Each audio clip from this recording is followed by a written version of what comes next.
তো আজকে আমি আপনাদের মাঝে একটা শেয়ার করব বিষয়। আমি মূলত কাজ করি গ্রাফিক ডিজাইনে এবং ফেসবুকে আমার একটা অ্যাকাউন্ট আছে। প্রায় 1.5 বছর ধরে আমি কাজ করতেছি এবং 1.5 বছরে আমি ফেসবুকে বিভিন্ন ইনফরমেশন আপলোড করি। যেমন এখানে আপনাকে আইডি কার্ডের ইনফরমেশন আপলোড করতে হবে অ্যাকাউন্ট অ্যাপ্রুভ হওয়ার পর। আমি আমার আইডি কার্ডে অ্যাকাউন্ট আপলোড করছিলাম। দেখেন, দেখাইতেছি আমি আপনাদেরকে। দেখেন, আমি আমার আইডি কার্ডটা আপলোড করছি প্রথমে। তো প্রথমে অ্যাকসেপ্ট হচ্ছে, মানে পরপর আমি 3বার দিছি। এরা সাধারণত বলে 24 ঘন্টা, কিন্তু আসলে এরা কয়েকদিন সময় নিয়ে থাকে। তা আমি প্রথম অবস্থায় মানে জানতাম না যে এটা একটু লেট নেয়, একটু সময় নেয়, যার কারণে পরপর আমি 3বার আমার আইডি কার্ড আপলোড করেছি। তো পরবর্তী দেখা গেছে অ্যাকসেপ্ট করছে। অ্যাকসেপ্ট করার পর আমি কি করলাম, প্রথমে আমি উইথড্র দিয়েছিলাম 50 ইউরো। ঠিক আছে, ফার্স্ট আমি উইথড্র দিয়েছিলাম 50 ইউরো। তারপর এরা আবার কি বললো, কিছুদিন যাওয়ার পর আমাকে আবার ডিনাইট করে দিল, ডকুমেন্ট গুলো ডিনাইট করে দিল। একবার পেমেন্ট আমি কিন্তু তুলছিলাম, তোলার পর আমাকে কি করলো, আমার আইডি কার্ড ডিনাইট করে দিল। হয়তো কোনো কিছু ইনফরমেশন মিস্টেক ছিল। পরপর দুইবার দিয়েছিলাম, তা কি করলো, আমার আইডি কার্ডটা ডিনাইট করে দিল।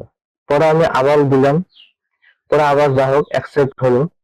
পরে আবার আমি উইথড্র নিলাম 72 ইউরো।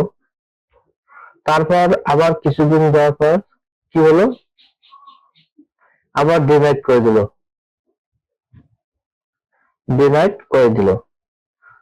তারপরে আমি তাদের কাছে মেইল করলাম, জানতে চাইলাম যে এরকম সমস্যা কেন হচ্ছে। তারা আমাকে বললো যে আপনার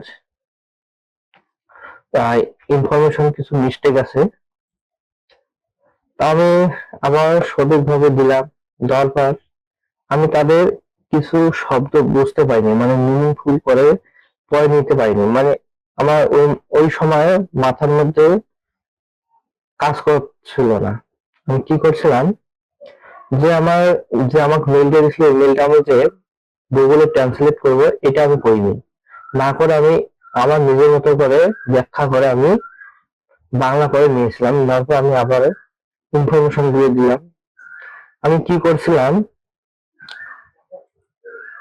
এই যে এই জায়গায় আমি আমার আইডি কার্ড প্রথমে কিন্তু আমার ভোটার আইডি কার্ডের ফটোকপি ডকুমেন্ট দিয়েছিলাম, পিডিএফ ফাইল দিয়েছিলাম, ইমেজ দিয়েছিলাম।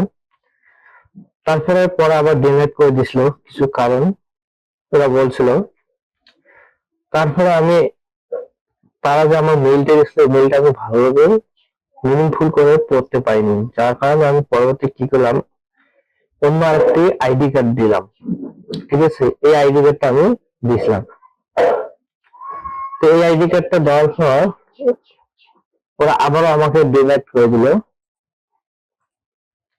আবার আমাকে পরপর 3বার ডিলিট করে দিয়েছিল। তারপর আমি কি করলাম, তাদের কাছে আমি জানতে চাইলাম যে কেন আমার আইডি কার্ডটা ডিলিট করে দেওয়া হচ্ছে, কেন এইরকম হচ্ছে সমস্যা। তা আমি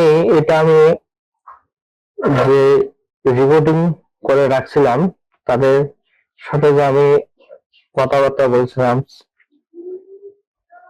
এই ধরনের একটা ভিডিও করে রাখছিলাম। আমি আপনাদেরকে দেখাই।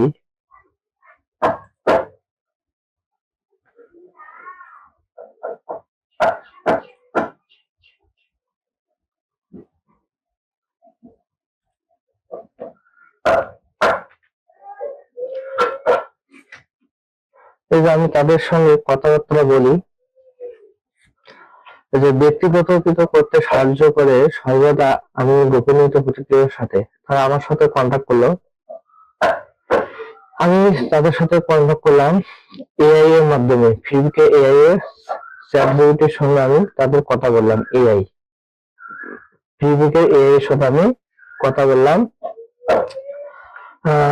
তারা আমাকে বললো আমার বিলিং তথ্য মুলতবি আছে। তারা আমাকে ইনফরমেশন দিল।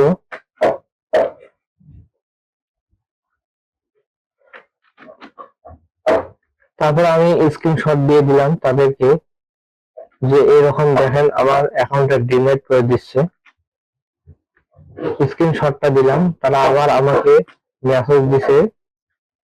তারা আমাকে কি বললো, আমি আপনার আইডি ডকুমেন্ট ট্যাক্স সেন্টারে দেখতে পাচ্ছি, এত আমার স্বীকৃতি ডকুমেন্ট দেখানো হয়েছে। মানে আমার যে প্রথমে আমি যে আইডি কার্ডটা দিয়েছিলাম, এর পরবর্তী অন্য যে ব্যক্তির আমি আইডি কার্ড দিয়েছিলাম, তা দুইটা আমাকে মানে ভিন্ন।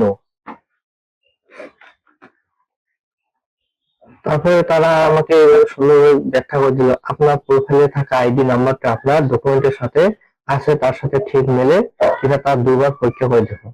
ও হ্যাঁ, তার আগে আরেকটা বলি, কি হয়েছিল, আমি অন্য ব্যক্তির যে আইডি কার্ডটা দিয়েছিলাম, তো সেই জায়গায় একটু সামান্য ভুল হয়েছিল।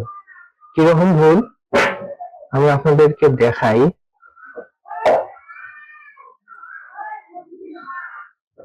এখান থেকে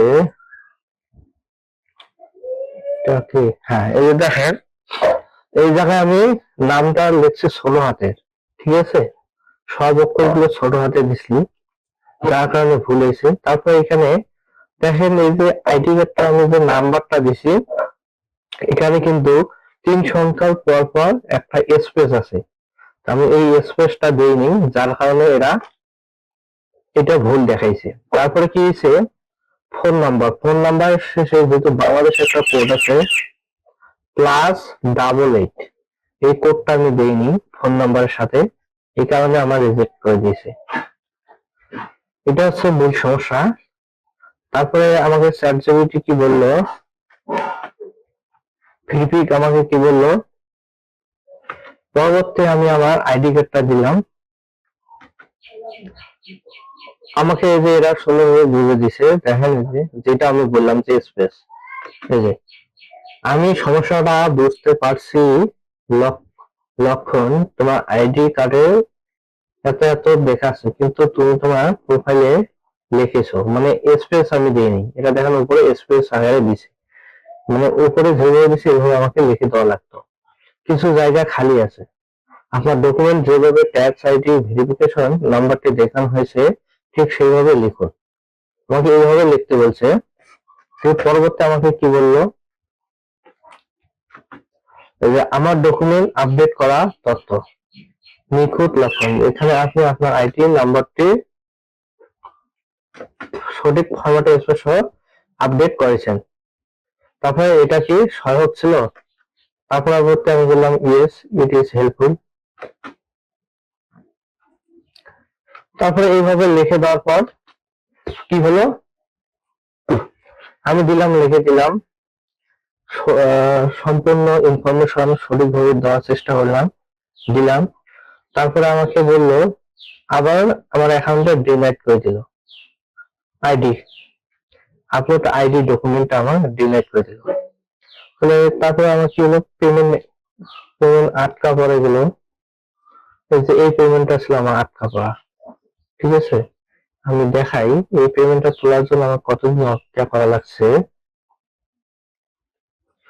দেখেন, এই পেমেন্টটা আমি দিয়েছিলাম 2025 12/4, এই তারিখে আমার এই পেমেন্টটা পেন্ডিং এ ছিল পেমেন্ট, আর পেমেন্ট আমার দাঁড়াইছিল 67.42 আজকের। আমাকে এতদিন অপেক্ষা করা লাগছিল। পরে শেষ মুহূর্তে আমি ভাবলাম যে ফিউকে সাপোর্টে কথা বলে দেখি কি সমস্যা।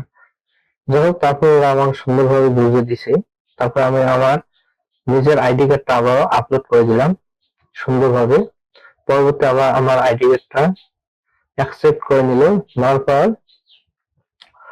এটা আমি 4 তারিখে আমি দিছিলাম ইনভয়েসটা আমি 4 তারিখে দিছিলাম।